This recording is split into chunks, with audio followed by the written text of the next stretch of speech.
So my family and I recently made a move, and through the move, we came up with 6 ideas to making moves fun with your children.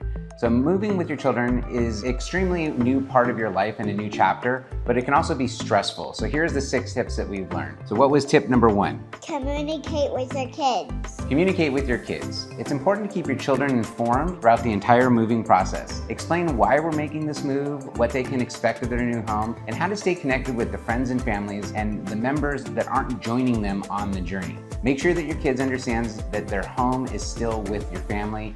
It's just in a different place, and involve them in the moving decisions. So what was tip number 2? Visit before you move. So tip number 2 is make a visit to the new home before you actually move. Get the kids familiar with their new environment ahead of time. This will give them something to look forward to and anticipation of the big day. What was tip number 3? Make it fun. Woo! Number 3, make it fun. A good competition may be all you need to get the kids focused on planning and moving. Moving Game Plans offers a unique product that will help family members race to compete important jobs, helping to ensure that everyone stays on track. What was tip number 4? Plan a visit to your old city. So tip number 4, plan a visit to your old city. Knowing that there is a scheduled visit to see dear loved one, friends, can help your kids feel like they're not leaving behind loved ones. Have something fun to look forward to can be a huge comfort to them. What was tip number 5?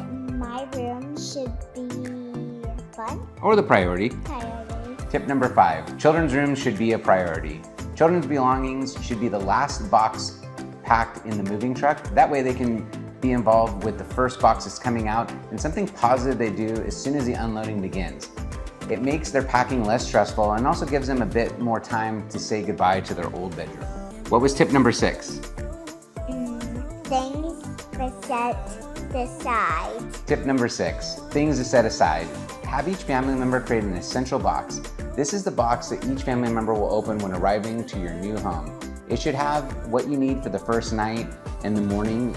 If you have small children, pets, consider packing their own essentials bags. Children boxes should have a blanket, snacks, toys, and extra clothes. See you next time.